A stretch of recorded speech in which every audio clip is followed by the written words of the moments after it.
পাকিস্তানের কিছু কিছু নেতা তারা ডাইরেক্ট ভারতবর্ষকে হুমকি দিচ্ছে যে হয় সিন্ধু নদীর জল দিতে হবে আর না হলে রক্ত দিতে হবে।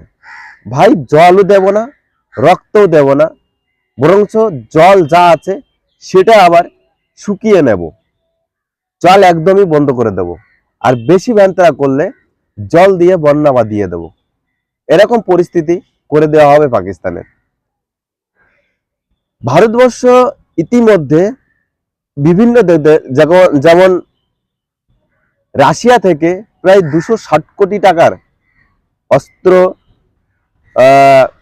সরঞ্জাম কিন্তু নিয়ে এসছে, মিসাইল নিয়ে এসছে, যে যাকে ছোট মিসাইল বলে সেই মিসাইল নিয়ে চলে এসছে অলরেডি। ইসরায়েল থেকে রাফায়েল কিন্তু আরো 36টা রাফায়েল নিয়ে আসছে। এরকম কিন্তু ধাপে ধাপে ভারতবর্ষ বিভিন্ন অস্ত্র কিন্তু বিভিন্ন দেশ থেকে সংগ্রহ করছে, এবং তাতে বোঝা যাচ্ছে এবং যে সৈন্যরা আছে তাদের কিন্তু দিনে নেই, রাত্রি নেই, দুপুরে নেই, সবসময় একটা ট্রেনিং এর মধ্যে রাখছে। সে আকাশ হোক, স্থল হোক, সে জল হোক, যেখানেই হোক সেখানেই কিন্তু তাদের প্রকৃত যে ট্রেনিং হয় সেই ট্রেনিং এর মধ্যে রাখছে। যে কোনো টাইম কিন্তু ভারতবর্ষ আগে গুছিয়ে নিচ্ছে জিনিসটা, কারণ একটা যুদ্ধের জন্য বিভিন্ন সরঞ্জাম লাগে, বিভিন্ন অস্ত্র গোলা বারুদ লাগে। কারণ একটা যুদ্ধ তো একদিনই শেষ হয় না, একটা যুদ্ধ যখন লেগে যাবে সে যুদ্ধটা নাই করে আপনাকে 1 মাস, 1.5 মাস, 2 মাস, 1 বছর প্রতিনিয়ত চলতে থাকে। আপনি দেখেছেন যে রাশিয়া আর ইউক্রেনের মধ্যে যখন যুদ্ধ হচ্ছে তখন কিন্তু আজ প্রায় 1.5-2 বছর হয়ে গেল, প্রতিনিয়ত তাদের যুদ্ধ চলেই যাচ্ছে, টুকটাক টুকটাক করে চলেই যাচ্ছে। তো যখন একটা যুদ্ধ লেগে যাবে তখন কিন্তু এটা চলেই যাবে। তো এই জন্য যাতে ভারতবর্ষের কোনো গোলা বারুদে কম না হয় বা অর্থনৈতিক সমস্যা দেখা না দেয় যুদ্ধের সময়, যাতে সৈন্যরা ঠিক মতন কাজ করতে পারে, সেদিক মাথায় রেখে কিন্তু ভারত পা বাড়াচ্ছে। এবং বাইরের যত যত আপনার লিডার আছে, মেন লিডার আছে, বা যত পার্টি আছে বাইরের দেশের, প্রত্যেকের সাথে কিন্তু যে একটা কথাবার্তা বা মিটিং মিছিল সব কিন্তু তারা সেরে নেছে। মোদি কিন্তু এতটাই কাঁচা না যে হট করে মাথা গরম করে একটা পদক্ষেপ নিয়ে নেবে। সে আগে চারিদিক হাটগড় বেঁধে তারপরে যে ভারতের সাপোর্টে কে আছে কে নেই সব দেখে তারপরে কিন্তু সে একটা সিদ্ধান্ত বা ডিসাইড নেবে। আমরা চাই যে যারা এই কাজ করেছে বা যা এরকম কাজ করতে চায় তাদের জন্য পৃথিবী থেকে মুছে দেওয়া হোক, পৃথিবীর থেকে মুছে দেওয়া হোক। তাদের বেঁচে থাকার কোনো অধিকার পৃথিবীর বুকে নেই। মানুষ হয়ে মানুষের ক্ষতি করাটা সব থেকে বড় ভয়ঙ্কর কাজ, ঠিক আছে? কারণ তোমার যেমন জীবন আছে আমারও তেমন জীবন আছে, আমার ব্যথা আছে তোমারও ব্যথা আছে।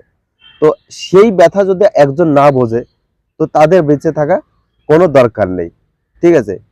এদিকে আপনি দেখেছেন যে আমাদের দেশেরই একজন সিআরপিএফ জওয়ান, সিআরপিএফ সেনা, সে বাংলাদেশের একটি মেয়েকে কিন্তু বিয়ে করে নিয়ে অলরেডি বসে আছে।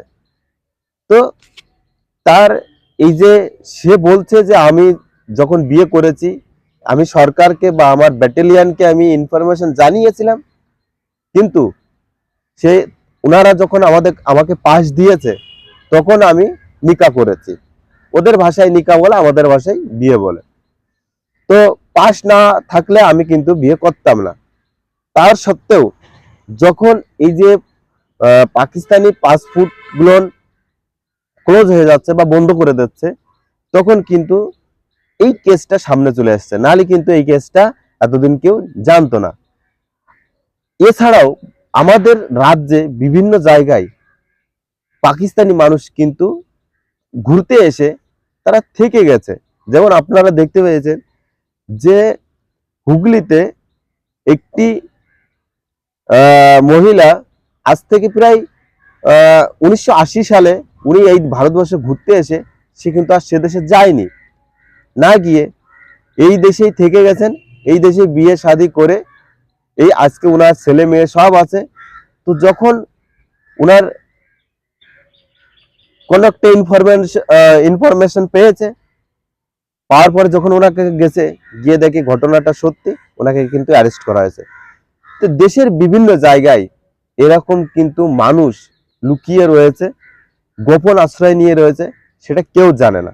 তাছাড়া আপনারা জানেন যে গুজরাট, তারপরে আহমেদাবাদ, তারপরে আপনার মুম্বাই, ঠিক আছে, তেলেঙ্গানা, বিভিন্ন রাজ্যে বাংলাদেশি মানুষের ভরপুর হয়ে গেছে। আর এইসব বাংলাদেশি মানুষ, এইসব পাকিস্তানি মানুষের জন্য কিন্তু সব থেকে বেশি সমস্যা, সব থেকে বড় যে জিনিসটা, সে হচ্ছে জিহাদ। জিহাদ হচ্ছে, আপনি কিভাবে হচ্ছে আমি বুঝাচ্ছি। মুসলিম ছেলেরা হিন্দু নামে আইডি খুলছে, এটা আমার সামনে প্রমাণ, আমি নিজে দেখা প্রমাণ। খুলে তারা ফ্রেন্ড রিকোয়েস্ট পাঠাচ্ছে হিন্দু মেয়েদের ফ্রেন্ড রিকোয়েস্ট পাঠায়, তার সাথে সম্পর্ক করছে, সম্পর্ক করে বিয়ে শাদী হয়ে যাচ্ছে। তারপরে জানতে পারছে যে সে একজন মুসলিম ছেলে। এইভাবে কিন্তু তাদের সাথে প্রতারণা করা হচ্ছে। ঠিক আছে, আপনি দেখবেন বেশিরভাগ মুসলিম ছেলেদের হিন্দু নামে আইডি খোলা, এবং এই আইডি এই কারণেই খোলা যাতে হিন্দু মেয়েদের সাথে প্রেমের সম্পর্ক করতে পারে, তাদের সাথে ভালোবাসার সম্পর্ক করতে পারে, তাদেরকে ভালোবাসার জালে ফাঁসাতে পারে। আপনি হাজার হাজার কেস এরকম দেখবেন। এদিক থেকে আরেক ঝামেলা হয়ে রয়েছে, পাকিস্তানের মেয়ে ভারতের ছেলে, এরকম ভাবে বিয়ে করে করে কিন্তু ভারতবর্ষের মধ্যে হাজারো পাকিস্তান কিন্তু ঢুকে গেছে। নাই নাই করে 40 লাখ মানুষ এই পাকিস্তানি নাগরিক ভারতবর্ষে কিন্তু বিয়ে করে ছেলে মেয়ে জন্ম দিয়ে বসে আছে। তাহলে পাকিস্তানে যদি কিছু হয় বা ভারতের কিছু হয়, তারা কিন্তু সবসময় পাকিস্তানেরই সাপোর্ট করে, তাহলে ভাবুন দেশটা কোথায় গেছে। আমাকে ডিজিটাল যুগে এসব চেক দিতে হবে। যারা সাইবার নিয়ে কাজ করে, যারা পুরো অনলাইন সিস্টেমটাকে দেখে, তাদের দেখতে হবে যে আইডি গুলো কি নামে খুলছে, অরিজিনাল আইডি কিনা ফেক আইডি, সেটা চেক করতে হবে। এসব মানুষদের ধরে সাজা দিতে হবে ফেক আইডি খুললে।